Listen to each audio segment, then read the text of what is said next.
ಪರಮಾತ್ಮನ ಕಡೆಗೆ ಹೋಗ್ತಾರ. ಪರಮಾತ್ಮನ ಕಡೆ ಹೋಗಿ ಪರಮಾತ್ಮ ಮಹಾತ್ಮರ ದರ್ಶನದಿಂದ ಏನು ಲಾಭ ಅಂತ ಪರಮಾತ್ಮನಿಗೆ ಕೇಳಿದಾಗ ಪರಮಾತ್ಮ ಅಂತನ, ನೋಡಪ್ಪ ನೀನು ಈಗೊಂದು ಸೆಗಣಿಯನ್ನು ಹಾಕಿದ್ದೆ, ಒಂದು ಗೋ, ಆ ಒಂದು ಸೆಗಣಿಯಲ್ಲಿರುವಂಥ ಒಂದು ಹುಳುಕ್ಕೆ ಹೋಗಿ ನೀನು ಕೇಳು, ಮಹಾತ್ಮರ ದರ್ಶನದಿಂದ ಏನು ಲಾಭ ಅಂತ ಕೇಳು. ನಾರದ ಮಹರ್ಷಿಗಳು ಬರ್ತಾರ, ಆ ಒಂದು ಸೆಗಣಿಯಲ್ಲಿರುವಂಥ ಹುಳುವನ್ನು ನೋಡಿ ಹೇಳ್ತಾರ. ಪರಮಾತ್ಮ ಅಂತನ, ಇಲ್ಲ, ಈಗ ಒಂದು ನಾಯಿ ಒಂದು ಮರಿಯನ್ನು ಜನ್ಮ ಕೊಟ್ಟಿದೆ, ಆ ಒಂದು ಮರಿಗೆ ಹೋಗಿ ಕೇಳು ನೀನು, ಮಹಾತ್ಮರ ದರ್ಶನದಿಂದ ಏನು ಲಾಭ ಅಂತ ಕೇಳಂದಾಗ ಮತ್ತು ನಾರದರು ಬರ್ತಾರೆ ಭೂಲೋಕಕ್ಕೆ ಬಂದು ಆ ನಾಯಿ ಮರಿನ ಬಂದು ಕೇಳ್ತಾರ, ಮಹಾತ್ಮರ ದರ್ಶನದಿಂದ ಏನು ಲಾಭ ಅಂತ ಕೇಳಿದ ತಕ್ಷಣ ಆ ಒಂದು ನಾಯಿ ಮರಿನೂ ಸಹಿತ ಪ್ರಾಣ ಬಿಡ್ತೈತಿ, ಸತ್ತು ಹೋಗ್ಬಿಡ್ತೈತಿ. ಮತ್ತು ನಾರದ ಮಹರ್ಷಿಗಳು ಆಶ್ಚರ್ಯ ಆಗುತ್ತೆ, ಏನಪ್ಪ ಕೇಳಿದ ತಕ್ಷಣ ಪ್ರಾಣ ಹೋಗ್ತಾವಲ್ಲ. ಮತ್ತು ಪರಮಾತ್ಮನ ಕಡೆ ಹೋಗ್ತಾರ, ಪರಮಾತ್ಮ ನೀ ನೋಡ್ರೆ ಹಿಂಗೆ ಮಹಾತ್ಮರ ದರ್ಶನದಿಂದ ಏನು ಲಾಭ ಅಂತ ನೀ ಕೇಳಂತ ನನಗೆ ಭೂಲೋಕ ಕಳಿಸಿದಾಗ ಅಲ್ಲಿರುವಂಥ ಪ್ರಾಣಿಗಳೆಲ್ಲ ಪ್ರಾಣ ಬಿಡ್ತಾ ಇದ್ದಾವ, ಮತ್ತು ನೀ ಯಾರ ಹೇಳಪ್ಪ ಅಂತ ಕೇಳಿದಾಗ, ಇಲ್ಲ, ಈಗ ಒಂದು ಆಕಳ ತನ್ನ ಕರು ಜನ್ಮ ಕೊಟ್ಟಿದೆ, ಆ ಒಂದು ಕರು ಹೋಗಿ ನೀ ಕೇಳಿದಾಗ ಅದು ನಿನ್ಗೆ ಉತ್ತರ ಕೊಡ್ತೈತೆ ಅಂತ ಮತ್ತೆ ಕಳಿಸ್ತಾರ. ಮತ್ತು ನಾರದ ಮಹರ್ಷಿಗಳು ಬರ್ತಾರ, ಆ ಕರುಗಳಿಗೆ ಕೇಳ್ತಾರ, ಮಹಾತ್ಮರ ದರ್ಶನದಿಂದ ಏನು ಲಾಭ? ಮತ್ತು ಅದನ್ನು ಪ್ರಾಣ ಬಿಡ್ತೈತಿ. ಏನಪ್ಪ ಇದು ಹಿಂಗೆ ಕೇಳ್ತಾ ಇದ್ದೀನಲ್ಲ, ಇನ್ನು ಎಲ್ಲ ಪ್ರಾಣವನ್ನು ಬಿಡ್ತಾ ಇದ್ದಾವ, ಏನು ಮಾಡ್ಬೇಕಂತ ಮತ್ತೆ ಈಗ ಸಿಟ್ಟಿನಿಂದ ಹೋಗ್ತಾನೆ ನಾರದ ಮಹರ್ಷಿಗಳು ಪರಮಾತ್ಮನ ಕಡೆ. ಏನಪ್ಪ ಪರಮಾತ್ಮ, ನೀ ನೋಡ್ರೆ ನೀ ಉತ್ತರ ಕೊಡೋವಲ್ಲಿ, ಆ ಪ್ರಾಣಿ ಕಡೆ ಹೋಗು, ಅದ್ರ ಕಡೆ ಹೋಗಂತ ನೀ ಎಲ್ಲ ನನಗೆ ಹೇಳ್ತಾ ಇದ್ದಿ, ಅಲ್ಲಿ ನೋಡ್ರೆ ಅವೆಲ್ಲ ಪ್ರಾಣ ಬಿಡ್ತಾ ಇದ್ದಾವ, ಏನು ಮಾಡೋದು ಅಂತೇಳಿ ಮತ್ತು ಅವರಿಗೆ ಸ್ವಲ್ಪ ಸಿಟ್ಟಿನಿಂದ ಪರಮಾತ್ಮನಿಗೆ ಸ್ವಲ್ಪ ಕೇಳ್ಕೊತಾನ. ಇಲ್ಲ, ಈಗ ನಿನ್ನ ಕರೆಕ್ಟ್ ಉತ್ತರ ಸಿಗುತ್ತಾ? ಒಬ್ಬ ಮಹಾರಾಜ 10 ವರ್ಷದ ನಂತರ ಒಂದು ಮಗುವನ್ನು ಜನ್ಮ ಕೊಟ್ಟಿದ್ದಾನೆ, ಆ ಮಗುವನ್ನು ಕೇಳು, ನಿನಗೆ ಉತ್ತರ ಸಿಗುತ್ತಾ ಅಂತೇಳಿ ಪರಮಾತ್ಮ ಕಳಿಸಿದಾಗ ನಾರದ ಮಹರ್ಷಿಗಳಂತಾರ, ಅಲ್ಲಪ್ಪ, ಇಷ್ಟು ಪ್ರಾಣಿಗಳನ್ನ ಕೇಳಿದಾಗ ಪ್ರಾಣಿಗಳೆಲ್ಲ ಜೀವ ಬಿಟ್ಟವ, ಮತ್ತು ಅದರಾಗ ಒಬ್ಬ ಮಹಾರಾಜನಿಗೆ 10 ವರ್ಷದ ನಂತರ ಒಂದು ಗಂಡು ಮಗು ಆಗಿದೆ ಅಂತೇಳಿ ನೀ ಅಂತ ಇದ್ದಿ, ಮತ್ತು ಅದನ್ನು ಕೇಳಿದಾಗ ಅದು ಪ್ರಾಣ ಬಿಡ್ತಂದ್ರೆ ನಾ ಮತ್ತೆ ನಿನ್ನ ಕಡೆ ಬರೋಕ್ಕೆ ಸಾಧ್ಯ ಏನು? ಆ ಮಹಾರಾಜ ಅಲ್ಲೇ ನನಗೆ ಶಿರಚ್ಛೇದನವನ್ನು ಮಾಡ್ತಾನ, ನಾ ಕೇಳೋದಿಲ್ಲಪ್ಪ, ಏನಪ್ಪ ನೀನು ಹಿಂಗೆ ಮಾಡ್ತಾ ಇದ್ದೆ ಅಂಥೇಳಿ ಆ ನಾರದ ಮಹರ್ಷಿಗಳು ಪರಮಾತ್ಮನ ಕೇಳಿದಾಗ, ಏನೂ ಆಗೋದಿಲ್ಲ, ಹೋಗಿ ನೀ ಕೇಳಿಬಿಡು ಅಂತೇಳಿ ಮತ್ತು ಪರಮಾತ್ಮ ಕಳಿಸ್ತಾನ. ಎದುರ್ಕೊಂತ ಬರ್ತಾನೆ, ಏನು ಆಕ್ಯತ್ತೋ ಏನು ಇಲ್ಲೋ, ನಾ ಕೇಳಿದಾಗ ಮತ್ತು ಆ ಒಂದು 10 ವರ್ಷದ ಒಂದು ಮಗು ಅದು ಸತ್ತಂದ್ರೆ ನನ್ನ ಗತಿ ಏನು, ನನ್ನ ಪರಿಸ್ಥಿತಿ ಏನಂತೇಳಿ ಕೇಳಿದಾಗ ಬಂದು ಕೇಳ್ತಾನೆ, ಅಂತೂ ಇಂತೂ ಮಾಡಿ ಕೇಳ್ತಾನೆ ಧೈರ್ಯ ತೊಗೊಂಡು. ಆಗ ಆ ಮಗು ಅಂತೈತೆ, ಅಲ್ಲಪ್ಪ ನಾರದ ಮಹರ್ಷಿಗಳೇ, ನಾನು ಒಂದು ಸೆಗಣಿಯಲ್ಲಿರುವಂಥ ಹುಳ ಇದ್ದಾಗ ನೀ ಬಂದು ನನಗೆ ಮಹಾತ್ಮರ ದರ್ಶನದಿಂದ ಏನು ಲಾಭ ಅಂತ ಕೇಳಿದ ತಕ್ಷಣ ನಾನು ಆ ಒಂದು ಪ್ರಾಣ ಬಿಟ್ಟು ನಾಯಿಯ ಜನ್ಮಕ್ಕೆ ಬಂದಿದ್ದೆ. ಮಧ್ಯೆ ಆ ನಾಯಿಯ ಜನ್ಮದಲ್ಲಿರುವಾಗ ಮತ್ತೆ ನೀ ಬಂದು ಮಹಾತ್ಮರ ದರ್ಶನದಿಂದ ಏನು ಲಾಭ ಅಂತ ನೀ ಕೇಳಿದಾಗ ನಾನು ಒಂದು ಒಂದು ರೂಪದಲ್ಲಿ ನಾ ಬಂದಿದ್ದೆ, ಒಂದು ಆಕಳ ರೂಪದಲ್ಲಿ ನಾ ಬಂದಿದ್ದೆ ಅಂತ ಹೇಳ್ತೈತೆ. ಮತ್ತೊಮ್ಮೆ ನೀ ಬಂದು ಕೇಳಿದಾಗ ಮಹಾತ್ಮರ ದರ್ಶನದಿಂದ ಏನು ಲಾಭ ಅಂತ ನೀ ಮತ್ತೆ ಕೇಳಿದಾಗ ನಾನು ಈ ಒಂದು ಮಾನವ ಜನ್ಮಕ್ಕೆ ನಾ ಬಂದಿದ್ದೆ, ಇದು ಒಂದು ಮಹಾತ್ಮರ ದರ್ಶನ ಅನ್ನುವಂಥದ್ದು ಒಬ್ಬ ಸಣ್ಣ ಮಗು ಹೇಳ್ತೈತಂದ್ರೆ, ನಾವು ಕೂಡ ಮಹಾತ್ಮರ ದರ್ಶನವನ್ನು ಯಾಕೆ ಮಾಡಬೇಕು, ಮಹಾತ್ಮರನ್ನು ಯಾಕೆ ನಾವು ನೆನಿಬೇಕಂದ್ರೆ ನಾವು ಮಾಡಿರುವಂಥ ಎಲ್ಲ ಪಾಪಗಳನ್ನು ದೂರ ಹೋಗ್ಬೇಕು. ಯಾಕಂದರೆ ಒಬ್ಬ ವ್ಯಕ್ತಿ ಹೇಳ್ತಾನ, ಏನಂದರೆ ಮಹಾತ್ಮನಂ ನೆನೆಯುವುದೇ ಘನಮುಕ್ತಿ ಪದಂ ಶಿವಾಧಮ ಅಂತ. ನಾವು ಯಾವ ಮಹಾತ್ಮರನ್ನು ನೆನಿತೀವಲ್ಲ ನಮಗೆ ಮುಕ್ತಿ ಸಿಕ್ಕಿ ಬಿಡ್ತೈತೆ.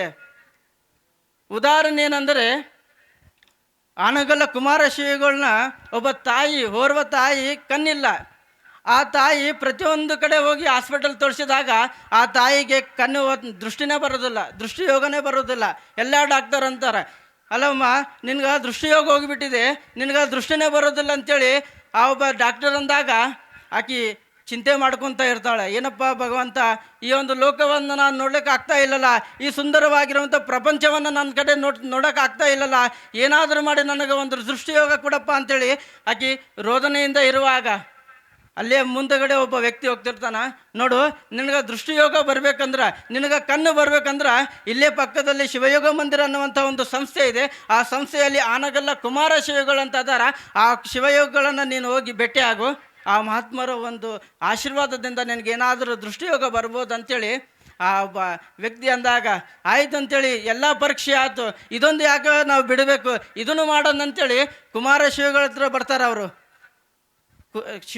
ಕುಮಾರ ಶಿವಗಳ ಹತ್ರ ಬಂದು ಸಾಷ್ಟಾಂಗ ಹಾಕಿ ಮಗು ಅಂತ ಒಬ್ಬ ತನ್ನ ಮಗ ಅಂತಾನ, ಪೂಜಾರಿ ಗುರುವರ್ಯರೇ, ನನ್ನ ತಾಯಿಗೆ ದೃಷ್ಟಿಯೋಗನೇ ಬರವಲ್ತು, ಎಲ್ಲ ಡಾಕ್ಟರ್ಗರೇ ತೋರಿಸಿದ್ದೆ, ಆದರೆ ನನ್ನ ತಾಯಿಗೆ ದೃಷ್ಟಿಯೋಗನೇ ಇಲ್ಲ, ಇದೇನಾದರೂ ನೀವು ಸ್ವಲ್ಪ ಕರುಣೆ ಮಾಡಪ್ಪ ಅಂಥೇಳಿ ಶಿವಗಳ ಕಡೆ ಬೇಡ್ಕೊಂಡಾಗ ಆ ಕುಮಾರ ಶಿವಗಳೇನಂತಾರೆ ಅಂದರೆ, ನೀನು ಪ್ರತಿನಿತ್ಯ 12ನೇ ಶತಮಾನದಲ್ಲಿರುವಂಥ ಬಸವಾದಿ ಪ್ರಮಥರನ್ನು, ಬಸವಣ್ಣನನ್ನು ನೀ ಧ್ಯಾನ ಮಾಡು, ನಿನಗೆಲ್ಲ ಒಳ್ಳೇದಾಗುತ್ತೆ ಅಂತೇಳಿ ಆ ಕುಮಾರ ಶಿವಗಳು ಹೇಳಿದಾಗ ಆ ತಾಯಿ ಮನೆಗೆ ಬಂದು ಪ್ರತಿನಿತ್ಯ ಇಂಥ ಮಹಾತ್ಮರು ಬಸವಣ್ಣನ ಒಂದು ಧ್ಯಾನ ಮಾಡಂದಾಗ ನಾನು ಕುಮಾರೇಶನ ಧ್ಯಾನ ಯಾಕೆ ಮಾಡಬಾರ್ದು ಅಂತೇಳಿ ವಿಚಾರ ಮಾಡಿ ಪ್ರತಿನಿತ್ಯ ಕುಮಾರೇಶ ಕುಮಾರೇಶ ಕುಮಾರೇಶ ಅಂತ ಧ್ಯಾನ ಮಾಡುವಂಥ ಸಂದರ್ಭದಲ್ಲಿ ಒಂದು ದಿನ ಕುಮಾರ ಶಿವಗಳು ತಮ್ಮ ಧ್ಯಾನದಲ್ಲಿ, ತಮ್ಮ ಒಂದು ಸ್ವಪ್ನದಲ್ಲಿ ಕುಮಾರ ಶಿವಗಳು ಬಂದು, ತಾಯಿ ನೀ ಕಣ್ಣು ತೆಗಿ, ನೀ ನನ್ನನ್ನು ಧ್ಯಾನ ಮಾಡ್ತಾ ಇದೆಯಲ್ಲ, ನಾನು ನಿನ್ನ ಮುಂದೆ ಬಂದಿನಂತೇಳಿ ಕುಮಾರ ಶಿವಗಳು ಒಂದು ಧ್ಯಾನದಲ್ಲಿ ಬಂದಾಗ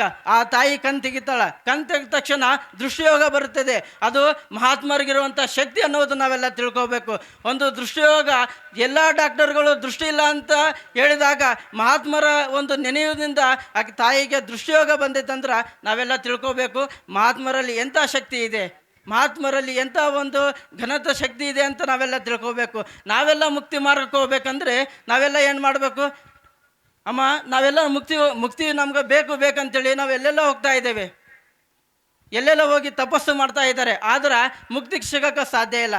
ಅದಕ್ಕೆ ನಮ್ಮ ಶರಣರು ಹೇಳ್ತಾರೆ ಏನಂದರೆ, ಕೋಡಗಲ್ಲಿನ ಮೇಲೆ ಮಾಡುವ ತಪವು ಒಂದು ದಿನ ಗುರು ಸೇವೆಗೆ ಸಮಿಯಲ್ಲ, ಅನಂತ ಕಾಲ ಮಾಡುವ ಗುರು ಸೇವೆಯು ಒಂದು ದಿನ ಲಿಂಗ ಪೂಜೆಗೆ ಸರಿಯಲ್ಲ, ಅನಂತ ಕಾಲ ಮಾಡುವ ಲಿಂಗ ಪೂಜೆಯು ಒಂದು ದಿನ ಜಂಗಮ ತೃಪ್ತಿಗೆ ಸರಿಯಲ್ಲ, ಅನಂತ ಕಾಲ ಮಾಡಿದ ಜಂಗಮ ತೃಪ್ತಿಯು ಒಂದು ಕ್ಷಣ ನಿಮ್ಮ ಶರಣರ ಅನುಭವಕ್ಕೆ ಸರಿಯಿಲ್ಲ. ನೋಡ್ರಿ ಎಷ್ಟು ಚಂದ ಹೇಳ್ತಾರಲ್ಲ, ನಾವೆಲ್ಲ ಗುಡ್ಡದ ಮೇಲೆ ಕುಂತು ನಾವೆಲ್ಲ ತಪಸ್ಸು ಮಾಡ್ತೇವೆ, ನನಗೆ ಮುಕ್ತಿ ಸಿಗಬೇಕಂತೇಳಿ, ಆದ್ರೆ ಅದು ಮುಕ್ತಿ ಸಿಗುತ್ತೋ ಇಲ್ಲೋ ಗೊತ್ತಿಲ್ಲ ನಮಗೆ. ಆದ್ರೆ ನಮ್ಗೆ ಮುಕ್ತಿ ಸಿಗಬೇಕಂದ್ರೆ ನಾವು ಲಿಂಗ ಪೂಜೆಯನ್ನು ಮಾಡಿದ್ದೇವಲ್ಲ, ಗುರುವಿನ ಸೇವೆಯನ್ನು ಮಾಡ್ತೇವಲ್ಲ, ಅದರ 2 ಪಟ್ಟು ನಮ್ಗೆ ಮುಕ್ತಿಯಲ್ಲಿ ಸಿಗುತ್ತೆ. ಅಂದರೆ ಒಂದು ಕ್ಷಣ ನಿಮ್ಮ ಶರಣರ ಅನುಭವಕ್ಕೆ ಸರಿಯಿಲ್ಲ, ಕೂಡಲೇ ಚೆನ್ನ ಸಂಗಮ ದೇವ ಅಂತ ನಮ್ಮ ಶರಣರು ಹೇಳ್ತಾರೆ. ನಮಗೆ ಮುಕ್ತಿ ಸಿಗಬೇಕಾದರೆ ನಾವೇನು ಮಾಡಬೇಕು? ಇಂತಹ ಮಹಾತ್ಮರ ಒಂದು ವಾಣಿಯನ್ನು ಕೇಳಬೇಕು. ಇಂಥ ಮಹಾತ್ಮರ ಒಂದು ಹೇಳಿರುವಂಥ ಮಾತುಗಳನ್ನು ಕೇಳಿ ನೋಡ್ರಿ, ಒಂದು ಕ್ಷಣ ವಿಚಾರ ಮಾಡಬೇಕಿಲ್ಲಿ. ಎಂಥ ಒಂದು ಅರ್ಥ ಐತೆ ಅಂದರೆ, ಒಂದು ಕ್ಷಣ ನಿಮ್ಮ ಶರಣರ ಅನುಭವಕ್ಕೆ ಸರಿಯಿಲ್ಲ. ಪರಮ ಪೂಜ್ಯರು ಹೇಳಿರುವಂತಹ ಮಾತು ಒಂದು ಕ್ಷಣ ನಾವು ಕೇಳಿ ಇಲ್ಲಿ ಬಿಟ್ಟರೆ ನಮಗೆ ಮುಕ್ತಿ ಸಿಗೋಕ್ಕೆ ಸಾಧ್ಯ ಇಲ್ಲ. ಒಂದು ಕ್ಷಣ ನಿಮ್ಮ ಶರಣರ ಅನುಭವಕ್ಕೆ ಅಂದ್ರೆ ಹೇಳಿರುವಂಥ ಒಂದು ಮಾತುಗಳನ್ನು ನಾವೆಲ್ಲ ಅನುಭವಕ್ಕೆ ನಾವು ತೆಗೆದುಕೊಂಡಾಗ ಮಾತ್ರ ನಮಗೆ ಮುಕ್ತಿ ಸಿಗೋಕ್ಕೆ ಸಾಧ್ಯ ಅನ್ನುವಂಥ ಮಾತನ್ನು ನಮ್ಮ ಬಸವಾದಿ ಪ್ರಮಥರು ನಮಗೆ ಹೇಳ್ಕೊಂಡು ಬರ್ತಾರೆ. ಯಾಕಂದರೆ ನಾವೆಲ್ಲ ಮುಕ್ತಿ ಸಿಗಬೇಕು. ಅಮ್ಮ, ನಿಮ್ಗೆಲ್ಲರಿಗೆ ಒಂದು ಉದಾಹರಣೆ ಹೇಳ್ತೀನಿ. ಪರಮ ಪೂಜ್ಯರ ಒಂದು ಶಕ್ತಿ ಎಂಥದಂದರೆ ನೋಡ್ರಿ, ನಂದು ತೆಲಂಗಾಣ. ನಾನು ಪರಮ ಪೂಜ್ಯರಲ್ಲಿ ಒಂದು 7 ತಿಂಗಳು ನಾನು ಪ್ರವಚನ ಕಲಿಯಾಕಂತ ಬಂದಿದ್ದೆ. ಇದಕ್ಕಿಂತ ಮುಂಚೆ ನನಗೆ ಯಾರ್ಯಾರು ಇದು ಪರಮ ಪೂಜ್ಯರು ಅಂತೇಳಿ ನನಗೆ ಯಾರೂ ಗುರುತು ಮಾಡ್ತಾ ಇಲ್ಲ. ಅವು ಯಾಕಂದರೆ ನನ್ನಲ್ಲಿ ಏನೂ ವಿದ್ಯೆನೇ ಇಲ್ಲ. ಒಬ್ಬ ಸಾಮಾನ್ಯ ವ್ಯಕ್ತಿಯನ್ನು ಅಸಾಮಾನ್ಯವಾಗಿ ಮಾಡಿರುವಂಥ ಶಕ್ತಿ ಅಲ್ಲಿರ್ತದಂಥ ಗುರುವಿನ ಕಡೆ ಇರ್ತೈತೆ. ಈಗ ಗೊತ್ತಾ, ಇಷ್ಟು ಚಂದ ನಾನು ಮಾತಾಡ್ತಾ ಇದ್ದೀನಿ ನೋಡ್ರಿ. ನಂದು ತೆಲಂಗಾಣ, ನಾನು ಎಲ್ಲಿಂದ ನಾವು ಬಂದಿದ್ದೀನಿ ಅಂದ್ರೆ ತೆಲಂಗಾಣ ಇಂತ್ರ ಬಂದು ಕರ್ನಾಟಕ ಬಂದು ನಾ ಈಗ ಗೊತ್ತಾ ಇಷ್ಟು ಚಂದ ನಾನು ಮಾತಾಡ್ತೀನಿ ಅಂದ್ರೆ ಅದು ಪರಮ ಪೂಜ್ಯರ ಒಂದು ಶಕ್ತಿಯಿಂದ ಅಂತ ನಾನು ಹೇಳಕ್ಕೆ ಇಚ್ಛಪಡ್ತೀನಿ. ಎತ್ತನಾ ಮಾಮಾರ, ಎತ್ತನಾ ಕೋಗಿಲೆ, ಎತ್ತನಾದಿಂದೆತ್ತ ಸಂಬಂಧವಯ್ಯ, ಎನಗೂ ಎನ್ನ ಮೃತ್ಯುಂಜಯ ಪರಮ ಪೂಜ್ಯರಿಗೂ ಎತ್ತನಾದಿಂದೆತ್ತ ಸಂಬಂಧಯ್ಯ ಅನ್ನುವಂಥ ಮಾತನ್ನು ಹೇಳಕ್ಕೆ ಇಚ್ಛಪಡ್ತೀನಿ. ಪರಮ ಪೂಜ್ಯರ ಒಂದು ದೃಷ್ಟಿಯಿಂದ, ಪರಮ ಪೂಜ್ಯರು ಹೇಳುವಂಥ ಒಂದು ಪ್ರವಚನದ ಮಾತುಗಳಿಂದ ಇವತ್ತು ನನಗೊಂದು ಕಿಮ್ಮತ್ತು ಸಿಕ್ಕಿದೆ, ಒಂದು ಬೆಳೆ ಸಿಕ್ಕಿದೆ. ಸಮಾಜದಲ್ಲಿ ನನ್ನನ್ನು ವಿರೂಪಾಕ್ಷ ಪರಮ ಪೂಜ್ಯರು ಅಂತೇಳಿ ನನಗೆ ಕರೀತಾರೆ ಅಂದ್ರೆ ಇದರ ಒಂದು ಯಶಸ್ಸು ಕಾರಣ ಯಾರಂದ್ರೆ ಅದು ನಮ್ಮ ಅಭಿನವ ಮೃತ್ಯುಂಜಯ ಪರಮ ಪೂಜ್ಯರು ಅಂತ ಹೇಳಕ್ಕೆ ಇಚ್ಛೆಪಡ್ತೀನಿ. ಇಂಥ ಪರಮ ಪೂಜ್ಯರು ನಮಗೆಲ್ಲ ಸಿಕ್ಕಿದ್ದ ಅಂದರೆ ನಾವೆಷ್ಟು ಭಾಗ್ಯವಂತರು ನೋಡ್ರಿ. ಗುರುವಿನ ಶಕ್ತಿ ಏನಂದರೆ, ಅತ್ತಾಗ ಹಣ್ಣು ಕೊಡೋರುಂಟು, ವಯಸ್ಸಿಗೆ ಬಂದಾಗ ಹೆಣ್ಣು ಕೊಡೋರುಂಟು, ಸತ್ತಾಗ ಏನು ಕೊಡ್ತಾರ್ರಿ? ಸತ್ತಾಗ ಏನು ಕೊಡೋಂಗಿಲ್ಲನ? ಮಣ್ಣು ಕೊಡ್ತಾರ.